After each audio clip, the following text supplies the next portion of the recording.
ചരിത്രപാഠം episode 25. കോൺസ്റ്റന്റൈൻ്റെ സപ്പോർ രണ്ടാമൻ രാജാവിനുള്ള കത്ത്. റോമും പേർഷ്യയും ഏതാണ്ട് തുല്യ ശക്തികളായി ഒരേ കാലഘട്ടത്തിൽ നിലനിന്ന രണ്ട് സാമ്രാജ്യങ്ങളായിരുന്നു. കോൺസ്റ്റന്റൈൻ റോമിൻ അധികാരത്തിൽ വരുന്നതുവരെയുള്ള 2 നൂറ്റാണ്ടുകൾ ക്രിസ്ത്യാനികൾ റോമ സാമ്രാജ്യത്തിൽ മതപീഡന വിധേയരായിരുന്നെങ്കിൽ ആ കാലഘട്ടത്തിൽ പേർഷ്യൻ സാമ്രാജ്യത്തിൽ ക്രിസ്ത്യാനികൾക്ക് സ്വതന്ത്രമായി ക്രിസ്ത്യാനികളായി ജീവിക്കാമായിരുന്നു. എന്നാൽ 311 കോൺസ്റ്റന്റൈൻ റോമിൽ ചക്രവർത്തിയാവുകയും 313 മിലാൻ വിളംബരത്തിലൂടെ ക്രിസ്തുമതത്തിന് പൂർണ്ണ സ്വാതന്ത്ര്യം ലഭിക്കുകയും 325 നിക്കിയ സൂനകദോസ് വഴി ക്രിസ്തുമത വിശ്വാസം റോമിൻ്റെ ഔദ്യോഗിക വിശ്വാസമാവുകയും 330 റോമാ സാമ്രാജ്യത്തിൻ്റെ തലസ്ഥാനം കോൺസ്റ്റാന്റിനോപ്പിളിലേക്ക് മാറ്റുകയും ചെയ്തതോടെ പേർഷ്യൻ സാമ്രാജ്യത്തിൽ അക്കാലത്ത് അധികാരത്തിലിരുന്ന സസാനിയൻ രാജാക്കന്മാരുടെ മനോഭാവത്തിൽ മാറ്റം വന്നു. കോൺസ്റ്റന്റൈൻ്റെ സമകാലികനായ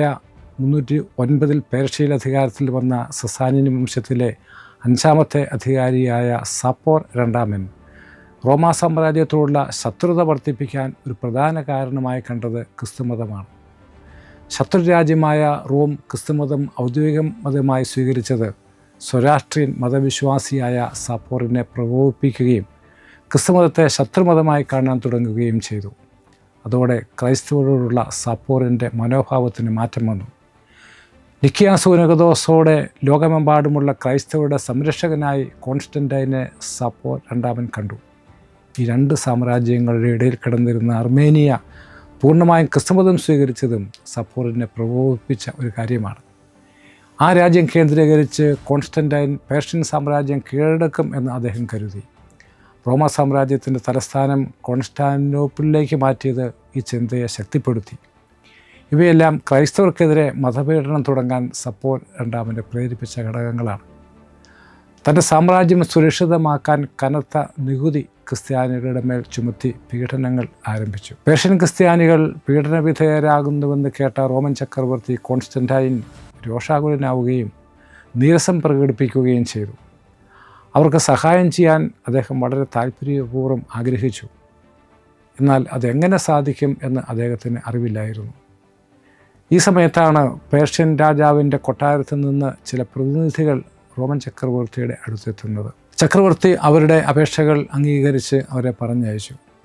എന്നാൽ അവരുടെ കയ്യിൽ പേർഷ്യയിലെ പീഡകൾ അനുഭവിക്കുന്ന ക്രിസ്ത്യാനികൾക്ക് വേണ്ടി സപ്പോർ രണ്ടാമന് കൊടുക്കാനുള്ള ഒരു കത്തും നൽകി. സപ്പോറിൻ്റെ മതപീഡനങ്ങൾക്കെതിരെ കോൺസ്റ്റന്റൈൻ ചക്രവർത്തി സപ്പോറിന് എഴുതിയ ഈ കത്ത് പ്രത്യേക ശ്രദ്ധ ആകർഷിക്കുന്നതാണ്. അത് ഇങ്ങനെയാണ്: ഗർഹണീയമായ അതൊന്നും ക്രിസ്ത്യാനികളുടെ മതത്തിലില്ല. രക്തരഹിത ബലി മാത്രമാണ് അവർ ദൈവത്തിന് അർപ്പിക്കുന്നത്. കാരണം രക്തം ചൊരിയലിൽ അല്ല ദൈവം പ്രസാദിക്കുന്നത്. ഭക്തിയും സുഹൃതവുമുള്ള ആത്മാക്കളിൽ ദൈവം പ്രീതിപ്പെടുന്നു. ഈ കാര്യങ്ങൾ വിശ്വസിക്കുന്നവർ പ്രശംസാർഹരാണ്. ക്രിസ്ത്യാനികളോട് കരുണയോടെ പ്രവർത്തിച്ചാൽ ദൈവം കരുണ കാണിക്കും എന്ന് കോൺസ്റ്റന്റൈൻ സപ്പോറിന് ഉറപ്പ് നൽകി. തന്നോടും അങ്ങനെ ദൈവം കരുണ കാണിച്ചു എന്ന് അദ്ദേഹം സപ്പോറിനെ ബോധ്യപ്പെടുത്തി. അതിനാൽ ക്രിസ്ത്യാനികളോട് മനോഗുണം കാണിക്കണമെന്നാണ് ചക്രവർത്തി സപ്പോറിന് എഴുതിയത്. റോമ സാമ്രാജ്യത്തിൽ ആയാലും പേർഷ്യൻ സാമ്രാജ്യത്തായാലും എല്ലായിടത്തും ഉള്ള ക്രിസ്ത്യാനികളുടെ കാര്യത്തിൽ ചക്രവർത്തിക്ക് അതീവ ശ്രദ്ധ ഉണ്ടായിരുന്നു എന്ന് ചരിത്രം നമ്മെ പഠിപ്പിക്കുന്നു.